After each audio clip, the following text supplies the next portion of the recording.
bien, hermanos. Paz y bien.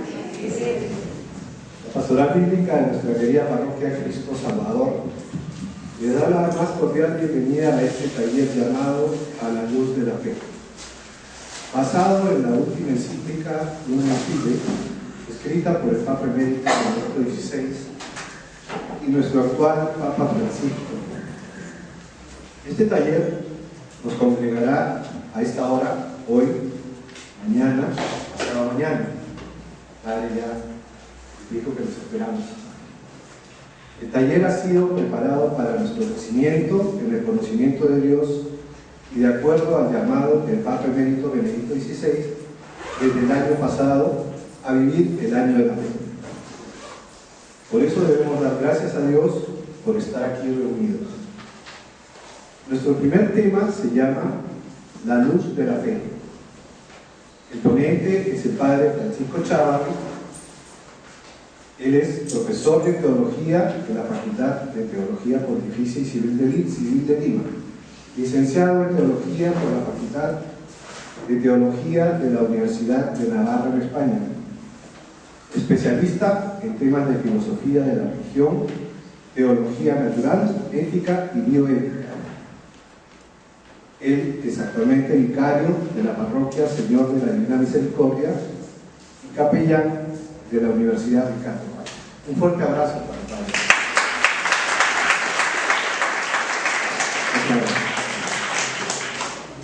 Y todos han traído su encíclica, ¿no? ¿No la tienen todavía? Levanten la mano. ¿Quiénes tienen la encíclica?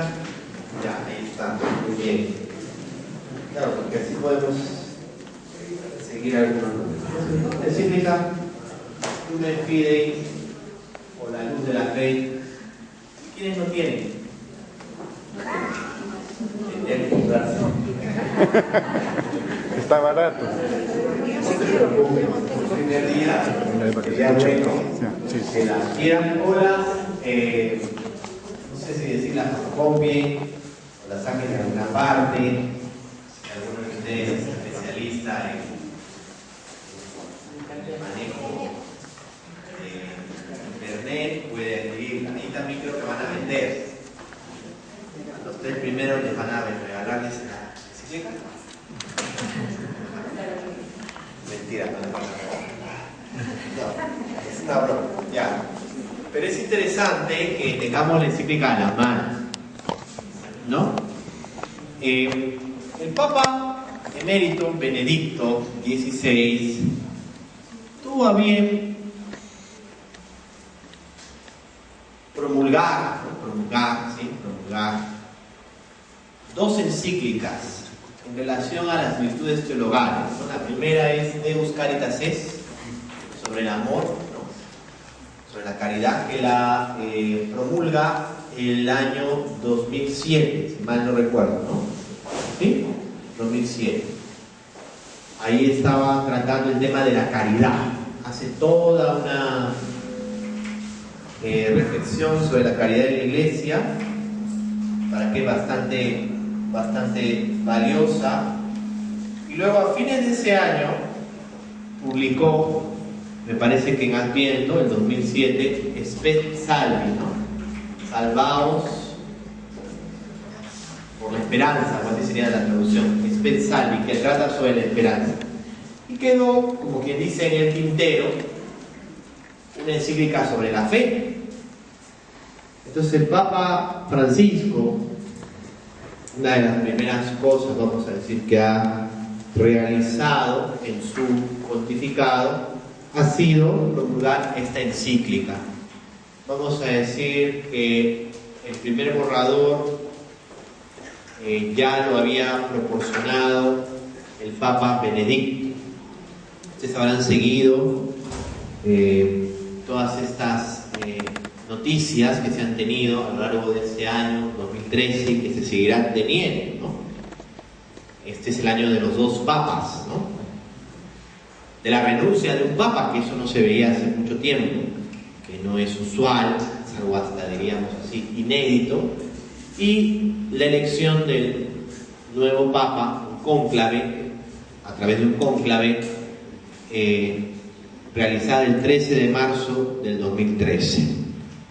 Qué curioso, todos los 13 son para celebrar un aniversario más, vamos a decir así, un mes más del pontificado del Papa Francisco, ¿no? 13 de abril, 13 de mayo, 13 de junio, 13 de julio, 13 de agosto y el 13 de septiembre un mes más, ¿no? Interesante, marcado por esa línea, justo en el 2013, lo eligieron un 13 de marzo. Interesante también para los que les gusta hacer esas relaciones que por supuesto no tienen nada que ver en cierto modo con lo que nosotros pensamos o creemos, ¿no? Bien, como bien dice la presentación de la encíclica, esta es la encíclica de los dos papas, de Benedicto XVI y de Francisco. La fuerza de esta encíclica Lumen Fide es grande, porque en ella advertimos la profundidad y sencillez que Dios les ha regalado y ellos nos transmiten para confirmar la fe de toda la Iglesia a ellos confiada.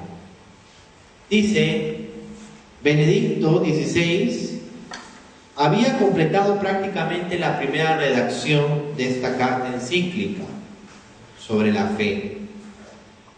Se lo agradezco y en la fraternidad de Cristo asumo su precioso trabajo añadiendo al texto algunas aportaciones. Esto es lo que dice el Papa Francisco. Por supuesto, esta encíclica que es profunda, clara, contundente y de por sí bastante bella en su estructuración, tiene también un matiz personal que le ha dado el Papa Francisco. Son 4 partes en las que está dividida la encíclica. La primera parte es: hemos creído en el amor. La segunda parte: si no creen, no comprenderán.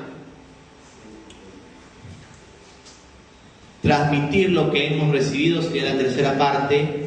Y Dios prepara una ciudad para ellos, la cuarta parte. Si se dan cuenta, son 4 partes bastante expresas, ¿no? O expresivas, perdón. La primera, ¿cuál es la primera? Hemos creído en el amor.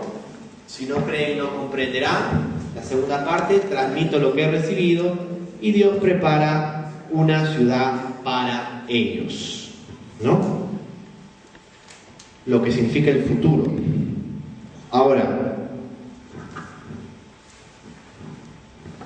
dice la encíclica, voy a leer la primera parte, el número primero, para los que tengan ahí, van siguiendo, ¿ya? Después vamos a explicar algunas cositas más.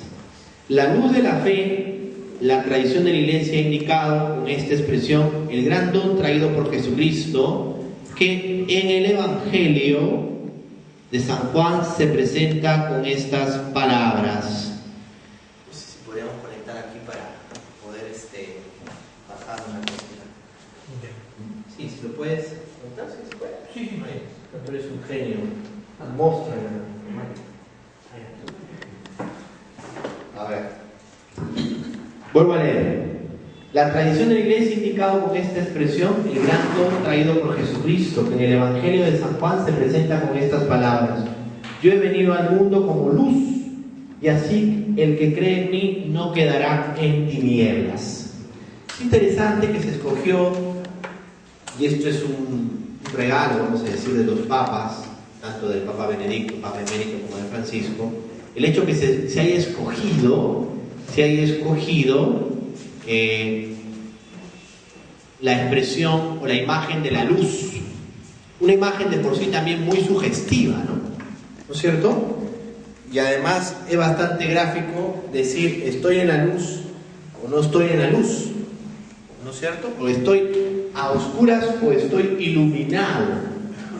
Eso también vale la pena manifestar. O sea, la fe como luz es una primera idea interesante, y al ser luz nos irradia, o irradiamos, mejor dicho, irradiamos la fe. Llenos de esa luz, irradiamos la fe, comunicamos la fe, ¿no? Y hace una alusión histórica. Alusión histórica significa trae a colación, trae al texto un episodio de la historia de la Iglesia. En el mundo pagano, hambriento de luz, se había desarrollado el culto al sol invictus, invocado a su salida. Pero aunque renacía cada día, resultaba claro que no podía irradiar su luz sobre toda la existencia del hombre, pues el sol no ilumina toda la realidad. Sus rayos no pueden llegar hasta las sombras de la muerte, allí donde los ojos humanos se cierran a su luz. No se ve que nadie estuviera dispuesto a morir por su fe en el sol, decía San Justino Mártir. Conscientes del vasto horizonte que la fe les abría, los cristianos llamaron a Cristo el verdadero sol, cuyos rayos dan la vida. A Marta, que llora la muerte de su hermano Lázaro, le dice Jesús: ¿no te he dicho que si crees verás la gloria de Dios? Quien cree ve con una luz que ilumina todo el trayecto del camino, porque llega a nosotros desde Cristo resucitado, estrella de la mañana que no conoce ocaso. He leído el primer número, la luz, una imagen muy sugestiva, muy interesante, y de alguna manera recuerda todo ese proceso de iniciación cristiana. Recuerda, esto vale la pena mirarlo a la luz de lo que significaba vivir la fe, es decir, caminar en la luz. Lo anterior era caminar en la oscuridad, estar en las tinieblas. El que vivía sin fe verdadera estaba en las tinieblas. Aquel que está en las tinieblas permanece a oscuras, no siente su vida iluminada y no irradia a los demás. Esta percepción propia de aquel que ha abrazado la fe, que se siente iluminado por la luz de Cristo, la luz de la resurrección, es la que estamos hoy día también de alguna manera comentando. En los primeros siglos de la Iglesia, los cristianos vivían un camino de catequesis, se llamaba todo ese tiempo, antes de recibir los sacramentos de iniciación cristiana, el bautismo, la confirmación, la Eucaristía, le llamaban a todo ese proceso catecumenado. En ese catecumenado, la catequesis era una iluminación, es decir, hacer pasar a este hermano que quiere abrazar la fe de las tinieblas a la luz. Qué interesante. Entonces, estar en la luz equivale a tener fe, a vivir de la fe. Y por eso esta precisión, ¿no? Nuestra fe no es ilusoria. Hace una comparación el Papa en relación a la fe pagana en el sol. Los romanos tenían, vamos a decir así, un culto al sol invictus. Invictus, ¿qué significa? Invencible, ¿no? El sol que en el ocaso moría, vamos a decir así, pero que renacía al amanecer. Era un culto pagano, ¿no? Que se celebraba en el día de invierno en que había más oscuridad, muy bien, o más sol diremos, ¿no? El llamado solsticio de invierno, que es que era el 25 de diciembre. El emperador Constantino, ¿no? En el siglo IV, él no se llegó a convertir a la fe cristiana, pero a través del edicto de Milán, el año 313, declara digamos, la libertad, o hace que cesen las persecuciones contra los cristianos. Ya no serán ellos, vamos a decir así, subversivos del orden civil en Roma, sino van a tener respeto, van a recibir respeto de las autoridades y ya no van a ser perseguidos. Y luego, con los años, declarará a la religión cristiana como la religión oficial del imperio. Constantino en ese afán, sin ser él propiamente cristiano, se bautizó probablemente, como dicen algunos historiadores, unos meses antes de morir, y encima el que lo bautiza era un hereje. O sea, pobre Constantino, ¿no? Pero en fin, es otra historia que no viene al caso comentar. Pero qué interesante, Constantino en el año 313 con el edicto de Milán declara el fin de las persecuciones a los cristianos. Ya no están en la ilegalidad, no son enemigos de la polis romana, de la sociedad romana, del Estado romano. Ya no son enemigos, al contrario. Entonces en ese momento es interesante porque había una fiesta importante, que era la del Sol Invicto. Y por eso Constantino, en esa época, a sugerencia de algunos obispos cristianos, cambia, vamos a decir, la fiesta y la hace la fiesta del nacimiento, ¿no? La natividad del Señor. Eso es un proceso que se llamaría de, vamos a decir así, de inculturación, ¿no? Es como en algunos lugares donde anteriormente se celebraba una fiesta pagana, ahora se celebra una fiesta cristiana. Es un proceso normal, es una inculturación, muy bien, no hay problema. ¿Ya? Digo esto para que no se aturdan. No es que estemos celebrando, vamos a decir así, una fecha del calendario, como puede ser, no sé,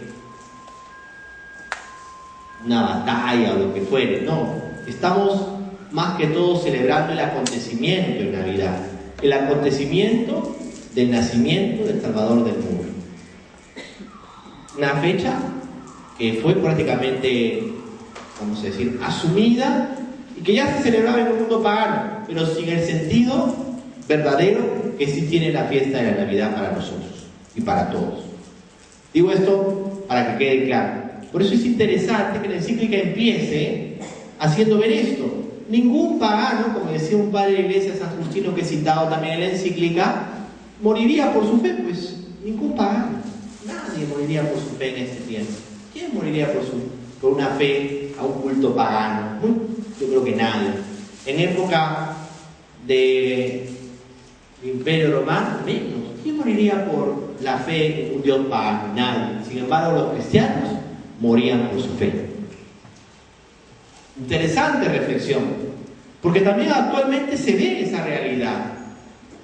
Mucha gente que es perseguida por su fe y que muere por su fe. Sufre martirio. Al hablar de la fe en estos tiempos, no podemos dejar de hablar de las experiencias de martirio de muchos cristianos en distintas partes del mundo. Hoy en día no podríamos dejar de mencionar cristianos que mueren, concretamente en Egipto, a raíz de toda esta rebelión de los hermanos musulmanes, ¿no? Fanáticos algunos de ellos, que han asesinado a cristianos por el solo hecho de ser cristianos, o sea, por su fe.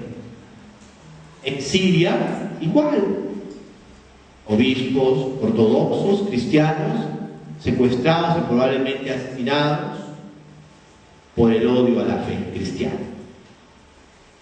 Situaciones de persecución, y muchos de ellos mueren por su fe. Entonces esta realidad que acompaña el peregrinar de la iglesia es de alguna manera la realidad del martirio, unida al don de la fe, el don de testimoniar la fe, que es el martirio. Bien, ya se ve, ¿no? Vamos a meternos un ratito para que vean aquí. Ustedes saben buscar la página web del Vaticano. Ya, vamos a buscar la página web del Vaticano. Para que los que no tengan eso lo vean. Para que los que no tengan Vatican.bajes, para los que no tengan la encíclica van a seguir de aquí. Vatican con N.BA.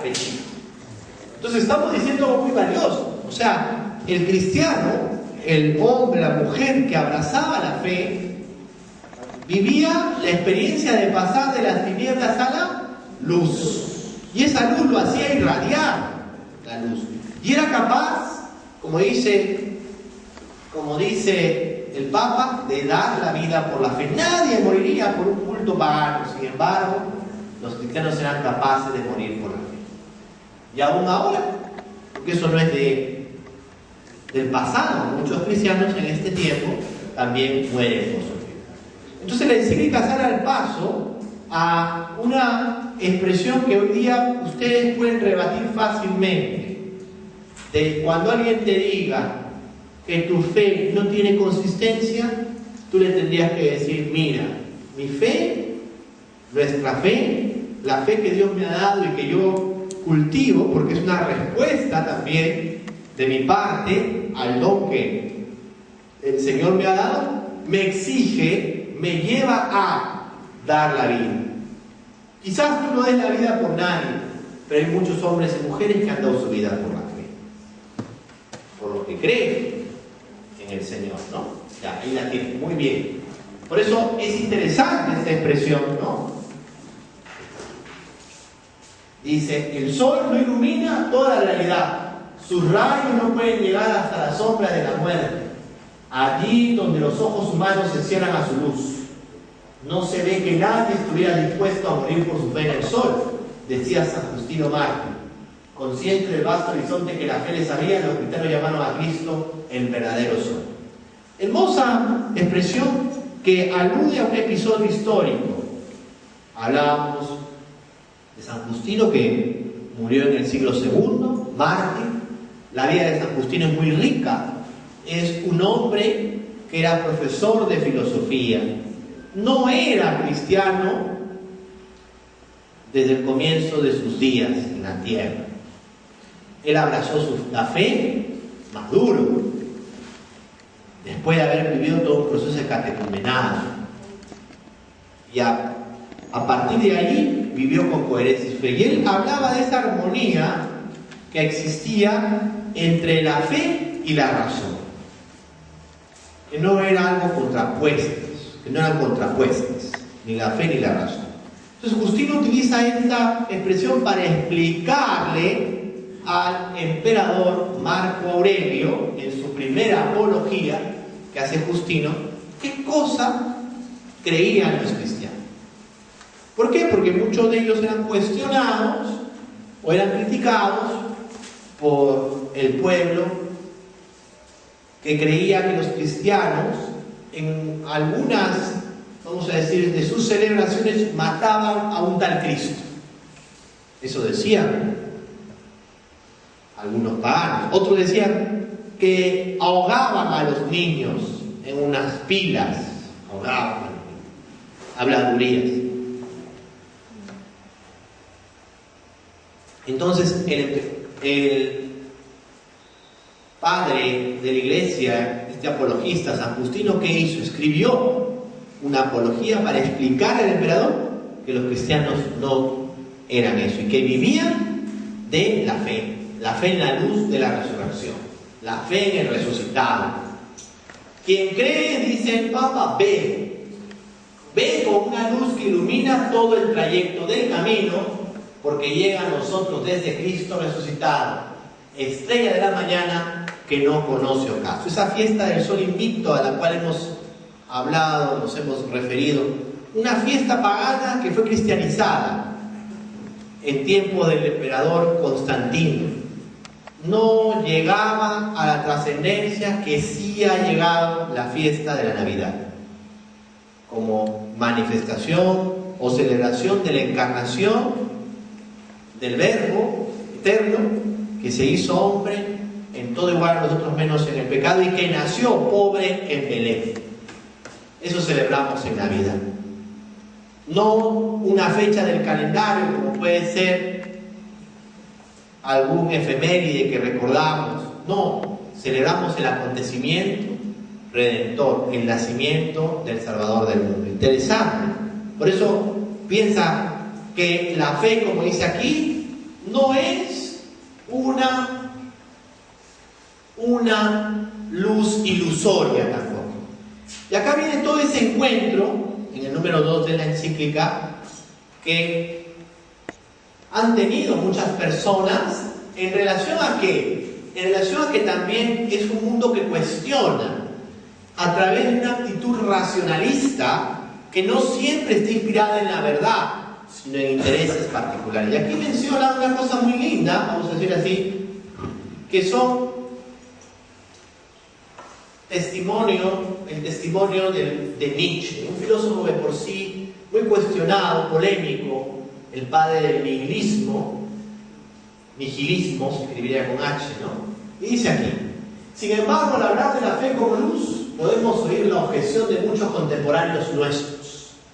Muchos filósofos, muchos científicos pueden considerar la fe como algo del pasado, como parte del oscurantismo en que ha vivido la humanidad, como una cuestión caduca.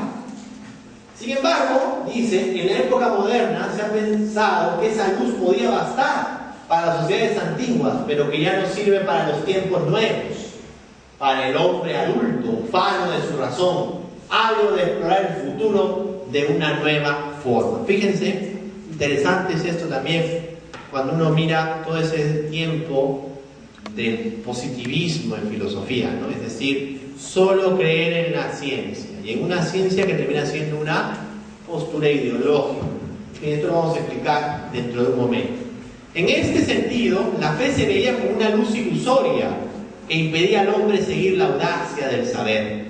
El joven Nietzsche invitaba a su hermana Elizabeth a arriesgarse a emprender nuevos caminos, con la inseguridad de quien procede autónomamente. Y añadía: aquí se dividen los caminos del hombre. Si quieres alcanzar paz en el alma y felicidad, cree, pero si quieres ser discípulo de la verdad, indaga. Una frase muy bonita de Nietzsche dentro de todo, ¿no? Pero que es citada aquí como este afán, vamos a decir, de filósofos contemporáneos de cuestionar o de considerar la fe como una realidad ilusoria, o sea, como una ilusión, ¿no es cierto? Una ilusión, así es. ¿Qué cosa es una ilusión? A ver, ¿alguien me puede explicar? Que vale la pena decirlo en este momento. ¿Ah? Esperar algo que es imposible. Sí, una ilusión. Una ilusión. Pongo un ejemplo, a ver, del lenguaje, vamos a decir, de los enamorados, ¿no? Se ilusionan, pero no se enamoran. Ya, eso es, ¿ya? En ese lenguaje, en ese ejemplo gracioso, que te puede parecer hasta curioso o simpático, tú puedes entender lo que es la ilusión. O sea, algo que no tiene cuerpo, no tiene consistencia, algo que te imaginas, una fantasía. ¿Eso es nuestra fe? No. ¿Es una leyenda? No. ¿Es un cuento de viejas? No. ¿Es un cuento de chinos? Tampoco. La fe no es eso. Pero muchos filósofos contemporáneos han dicho precisamente que la fe es una luz ilusoria. Algo para calmar las conciencias, para que la gente esté tranquila. Y eso no es cierto. Con lo que creer sería lo contrario de buscar. Fíjate lo que decía Nietzsche, muy Ávila. Creer sería contrario a buscar. Por eso mucha gente toma esa pose, ¿no? Yo soy un buscador de la verdad. Soy un libre pensador. Soy tal vez alguien que está buscando una respuesta y se la pasan 800 años buscando y nunca encuentran ninguna. Creer también implicará, como vamos a ver a continuación, la búsqueda. Eso también es creer. Por eso es interesante leer esto. Con lo que creer sería lo contrario de buscar. A partir de aquí, Nietzsche critica al cristianismo por haber rebajado la existencia humana, quitando novedad y aventura a la vida. La fe sería entonces como un espejismo que nos impide avanzar como hombres libres hacia el futuro. ¿Qué cosa es un espejismo? Todo el mundo sabe que es un espejismo, ¿no es cierto? ¿Ah? Claro. Dicen que hace tanto calor en el desierto que de Sahara especialmente, ¿no? La gente imagina ciudades en el desierto, imagina, son espejismos. Por eso, el Papa está hablando de Nietzsche. ¿Por qué? Porque Nietzsche es uno de los pensadores, uno de los filósofos más seguidos en el siglo XX y hasta la actualidad. Aunque les parezca mentira, la vida de Nietzsche es una vida llena de contrariedades y situaciones extremas,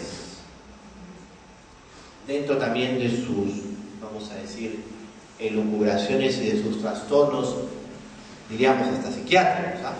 Porque él estuvo y al final termina padeciendo una enfermedad psiquiátrica. En fin, pero este hombre ha influido muchísimo con sus ideas. Por eso es interesante que el Papa en la encíclica retome, vamos a decir, estos presupuestos nietzscheanos que son los de mucha gente, que pueden pensar que la fe es un dogmatismo. Tú estás en el mundo de la creencia, pero tú crees sin buscar la verdad, sin buscar los fundamentos de la creencia, y eso es equivocado. Pero eso lo enseña Nietzsche. Bien, de esta manera la fe ha acabado por ser asociada a la oscuridad. Miren qué curioso. Por eso, interesante, ¿no? El Papa empieza hablándonos del testimonio en los primeros siglos de la Iglesia, los mártires, la luz de la fe.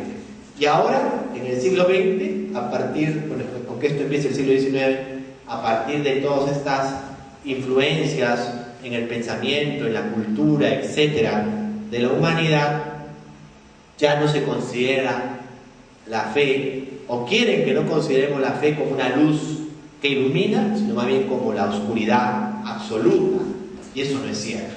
Se ha pensado poderla conservar encontrando para ello un ámbito que le permita convivir con la luz de la razón. El espacio de la fe se crearía allí donde la luz de la razón no pudiera llegar, allí donde el hombre ya no pudiera tener certezas. La fe se ha visto así como un salto que damos en el vacío, por falta de luz, movidos por un sentimiento ciego, o como una luz subjetiva capaz quizá de enardecer el corazón, de dar consuelo privado, pero que no se puede proponer a los demás como luz objetiva y común para alumbrar el camino.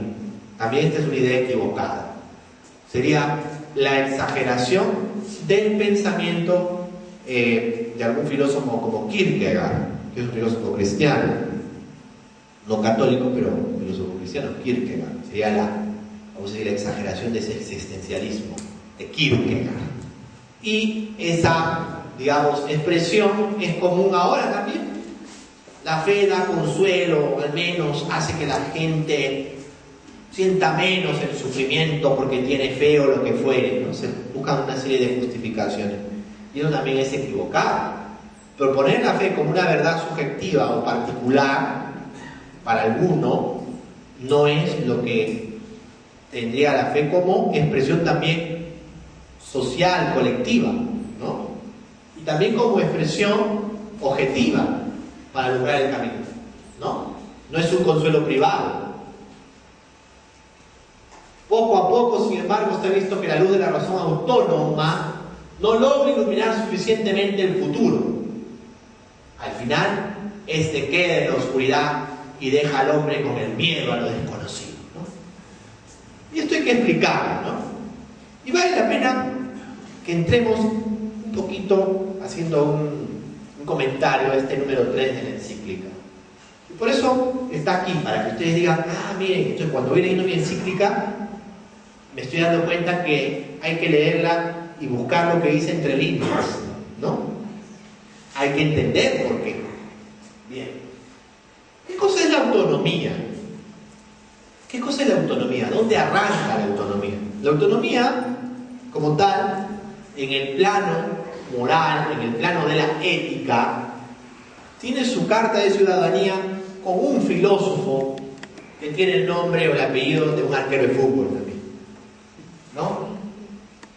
Emmanuel Kant, ¿no? Si a ustedes les gusta el fútbol, creo que en el año 2004, ¿no? Para el Mundial, me parece, ¿2004 o 2002? 2002 creo que era, el arquero de Alemania, Kant, ¿no? ¿Se acuerdan? Ya. Immanuel Kant, ¿no? El filósofo del siglo XVIII, filósofo, uno de los forjadores trabajadores también de la idea de la ilustración, bien, Immanuel Kant, el padre del idealismo alemán, el padre del imperativo moral o categórico, ¿no? En la ética, etc., ¿no? El padre de la autonomía, del subjetivismo autónomo en el plano de la ética. ¿Qué cosa es la autonomía? ¿Qué cosa sería la autonomía? ¿Qué entenderíamos? Porque aquí se habla de esta autonomía. ¿Te has pasado? ¿Te has llevado hasta el 13, pobrecito? Volvamos al 3, estamos en el 30, tranquilo. Es que esta introducción es importante que la leamos juntos, ¿ya? Bien, en el plano de la autonomía, ¿qué sucede? Hablamos de la autonomía, siglo XVII. Ya no hablamos de un conocimiento objetivo de la realidad, es muy difícil acceder a él, mejor hablemos de un conocimiento subjetivo, no se va a llegar nunca a la esencia de las cosas, etc. Y en el plano ético, ¿qué nos queda? La autonomía del sujeto. Cada uno forja su propia ley. Y es más, en cada uno estaría ese imperativo categórico, dice Kant, ¿no? Muy bien. Si esto lo exageras, empiezas a llegar a los tiempos de la autonomía. Cada quien forja su propio código de normas. Y eso es un poco lo que vemos en la actualidad. Se ha quebrado el principio de autoridad, entonces no hay respeto a la autoridad, y estas realidades sugieren un relativismo a nivel ético, ¿no? Cada quien forja su propia ley o su propia manera de comportarse. Lo que es bueno para ti es malo para mí. Mi opinión se respeta, como dice Radio Capital, tu opinión importa. No interesa quién ande de opiniones, cada quien que dé su opinión o que dé su opinión y se acabó. No hay ningún problema, es el mundo de las opiniones. Pero construir una opinión común, construir una idea más orgánica, no, cada quien que tenga su. Estamos en el tiempo de la llamada tolerancia, entre comillas, ¿no? La pseudo-tolerancia. ¿Sabes qué? Aquí se cree esto y si tú no enseñas eso, chao. ¿Y qué cosa es eso? Aquí tú tienes que decir que el aborto, que todo eso está bien. Ya. Disculpa, yo no estoy de acuerdo con eso. Entonces te va. No, pero acá no hay tolerancia. No, acá la tolerancia es así. ¡Pum! Eso sucede, ¿no? Hay un famoso rector de una universidad de Estados Unidos que en el discurso inaugural dijo esto, ¿ya? Dijo esto. No todo lo que se afirma por la mayoría puede ser impuesto o puede ser considerado como correcto. Interesante con esto. Ahora, esto no es lo que se piensa hoy. Tuvo que renunciar a ser rector por la presión que le hicieron. Tuvo que renunciar. ¿Por qué?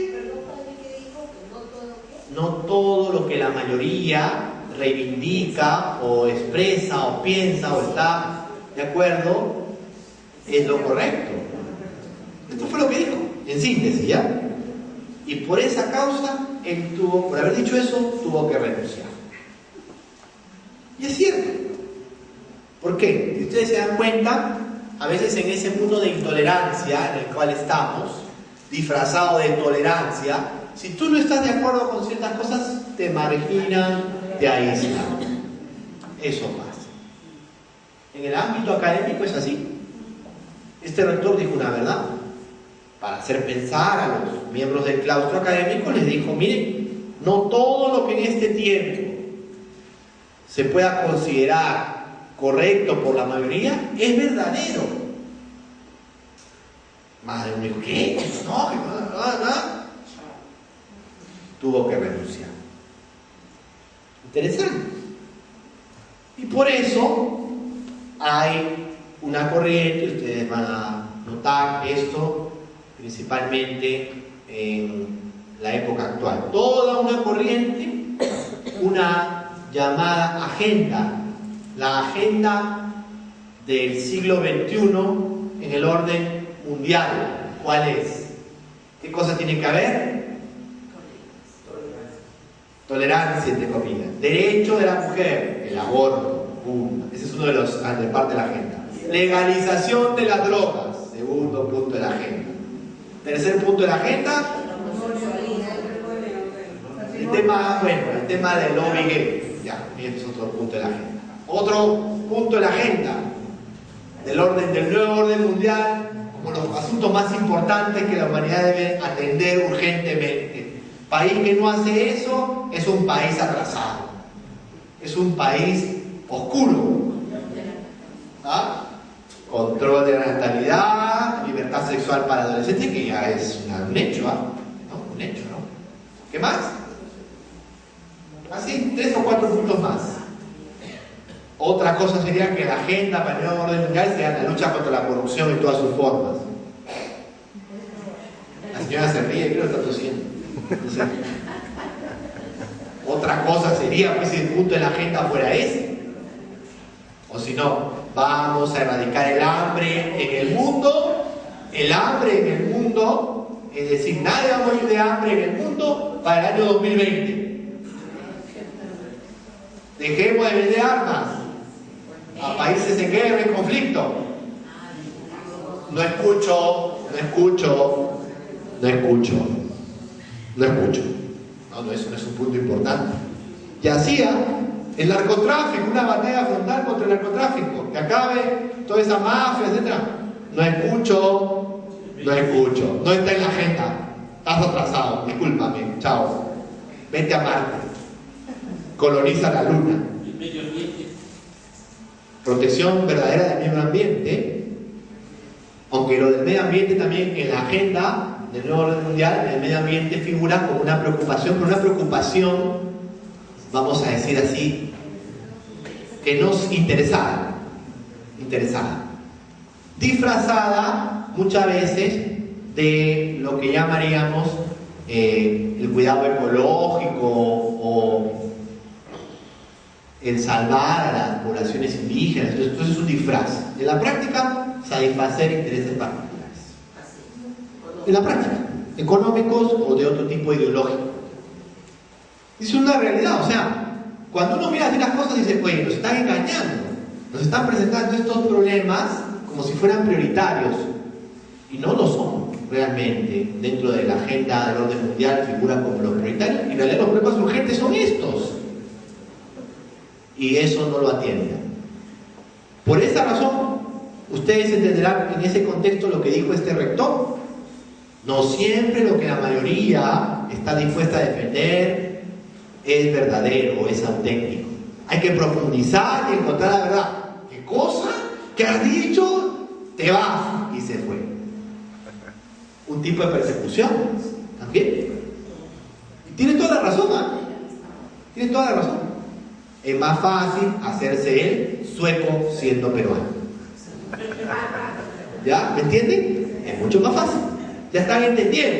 Entonces ustedes dirán, ay, qué bonita la encíclica del Papa, es una encíclica para la piedad. Está bien, nos va a ayudar nuestra piedad. Pero recuerda, la piedad es la fe que se hace oración. No olvides eso. Te tiene que ayudar también a darte cuenta, oye, claro, nos están diciendo esto, nos están diciendo que nuestra fe es ilusoria. Por ahí Nietzsche nos decía que la fe es una ilusión, por ahí nos está diciendo que esto es algo como si un consuelo particular, ¿ya? La fe es un consuelo pues para lo particular, ¿ya? O sea, están diciendo en el fondo que la fe es oscuridad, no que es luz. Terminemos de leer, que no sirve para el futuro, por esa razón autónoma, el individualismo tan marcado en el que vivimos. Eso es un producto de la autonomía del sujeto que venimos arrastrando desde el siglo XVII con Descartes, XVIII con Kant y con todos estos amigos que han influido y que siguen influyendo en la cultura y en el pensamiento de hoy. Y ahora desde el punto de vista ideológico, ¿no? Las ideologías están muy en boga, ¿no? Y esto se ve en el orden político, en el orden económico, la crisis que se vive, etc. Si se dan cuenta aquí, se está planteando algo muy interesante. La crisis de la razón autónoma que estamos arrastrando. Y lo notamos en el claro individualismo que estamos, ¿no? Un individualismo que mata la solidaridad. Mata la solidaridad. Mata el sentimiento, vamos a decir así, más que un sentimiento, la verdad del otro. La preocupación por el otro, por el hermano. El individualismo lo mata. Y son los dos graves problemas que podríamos decir presentes en la sociedad actual. Un marcado, extremista y nada regulado individualismo. Y una tremenda desconfianza a la acción de la gracia de Dios. Esas son las dos grandes realidades de este tiempo. Un exacerbado egoísmo que te lleva a un comportamiento individualista dentro de unas actitudes políticamente correctas o convencionales dentro y fuera de la iglesia. Y por otro lado, una desconfianza tremenda a la acción del Señor, a la acción del Espíritu Santo, a la acción de la gracia. Desconfianza a la acción de la gracia. ¿Ustedes no han visto eso también? A ver, vamos a poner ejemplos que salgan de ustedes, de lo que ustedes viven. ¿Dónde han podido ver o dónde han notado ese marcado individualismo? A ver, el que quiera dar un ejemplo, que levante la mano y lo diga. Porque si no, ustedes me están dando la razón, pero no están entendiendo. Y pueden pensar, ay, parece estar loco el escuchar. Capaz estoy loco. Pero lo que quiero decirles es, ¿ustedes también notan lo mismo? ¿O yo estoy viviendo una ilusión en mi cabeza? A nivel político en el Congreso. Pero ponga el ejemplo en el Congreso, ya, pero a ver, ya, ¿qué cosa usted notaría de ese individualismo en el Congreso? Que cada uno dice y habla que va a ser un beneficio para los pobres. Así es. O que va a ser un beneficio para el país, y es mentira. Todos los que hayan sido para Así es. para tener que Protagonismo humano. Bien, muy bueno el ejemplo. La clase política, tú ves, pues, no sale a veces de un comportamiento individualista disfrazado de preocupación por el bien común en algún caso, ¿no? Ya, muy bien, yo te lo he acomodado, ¿ah? Está bien, ya, te lo he acomodado. A ver, no hablemos de otros, lo que vemos aquí a la vuelta de la esquina, en nuestro barrio, en nuestra familia, a ver. La orientación profesional. A veces uno escoge una carrera más buscando el beneficio personal. Así es. Un chico que va a estudiar medicina en la universidad. ¿Por qué estudia medicina? Ah, es que yo quiero saber No, yo quiero tener mi clínica. Y voy a poner con mi hermano, mi prima, mi abuelita la clínica. Mi abuelita la va a administrar. Mi hermano va a ser el ginecólogo. Yo voy a ser el pediatra. Clínica, hermanos Gaitán, ya no sé, ya. Allí vamos a estar, todos vamos a ganar dinero, el emporio familiar. Saldremos en Somo la próxima semana. Ah, qué lindo, una familia de empresarios, todo, ya, listo. Yo estudio medicina a montar mi clínica y ganar plata, ¿no? Y llenarme la... Yo lo escuchaba, hay chicos que estudian medicina con esa motivación. Y los papás lo están de alguna manera promoviendo. Y llega el enfermo grave y si no tiene... Así es que se muera. Así es que se muere. Una indolencia generalizada. ¿Qué me importa? Que se pudra. Eso pasa, ¿no? Y no solamente hablo del ejemplo de medicina, ya no se habla de estudiar medicina para cuidar a un enfermo. No, ya se va perdiendo el alma de la medicina, se va perdiendo. La humanidad de la medicina, la pasión por la medicina se va perdiendo. Eso, tema vocacional. La crisis vocacional, en el fondo, es un efecto del individualismo colectivo que vivimos. El juramento que hacen. Ya, muy bien. Yo no soy el ministro de salud, ¿ya? Pero es un ejemplo, estamos tomando ejemplos, ¿ya? Y los jóvenes que no terminan de estudiar la carrera, la maestría, el doctorado, total que cuando se casan ya muy tarde ya no pueden ni tener hijos. Claro, ese es otro pensar tanto en uno que ya no sacrifico por el otro, ¿no? Es como esa película que capaz ustedes han visto, que es interesante, es hollywoodense, pero tiene también su mensaje, ¿no? Donde trabaja ese actor que le gusta a las señoras, ¿se acuerdan? Vamos a decir Charlton Heston, padre, no, Charlton Heston. Gregory Peck, no, pues ya, son muy activos. A ver, Nicolas Cage, ¿de acuerdo? Hay una película en que él es un magnate, un empresario, un tipo que se dedica a la publicidad, me parece, no estoy seguro exactamente de qué. No, ni siquiera es un financista, uno que trabaja, el tipo que sabe, que tiene las ideas, sí, no es él, es Nicolas, que como que el que da la voz en una empresa, ¿ya? El que hace que la empresa suba o caiga, ¿ya? La cosa que él, bueno, su vida privada, una desgracia, desenfreno, libertinaje, todo eso, pero ha tenido una novia en un momento de su vida y esa novia le manda una tarjeta, eso empieza la película, manda una tarjeta, en fin, él tiene un sueño, luego sale y parece que todo ha cambiado, ya no es el hombre importante, sino su historia, se imagina su historia que hubiera sido si él se hubiera casado con esa chica y se ve fracasado y empieza a tener su crisis de fracaso, se ve fracasado siendo padre de familia y papá de 2 niños, se ve fracasado. Pero después la historia va cambiando porque él se va dando cuenta de lo que vale la felicidad. Interesante, es una radiografía bastante correcta del hombre de hoy. Y de alguna manera es una imagen que se toma de un cuento de Dickens. Acuérdense, el cuento de Navidad de Dickens es parecidísimo a esa historia, ¿no? El famoso Scrooge, ¿no? El avaro ese desgraciado que en la Navidad celebra, ¿no? O si no, si ustedes han leído obras de Dickens también tiene un cuento muy gracioso del sepulturero, creo que se llama Los Duendes de Navidad, así se llama el cuento, que es un sepulturero que le gustaba pues la petaca, ¿no? Señor, ¿qué cosa es la petaca?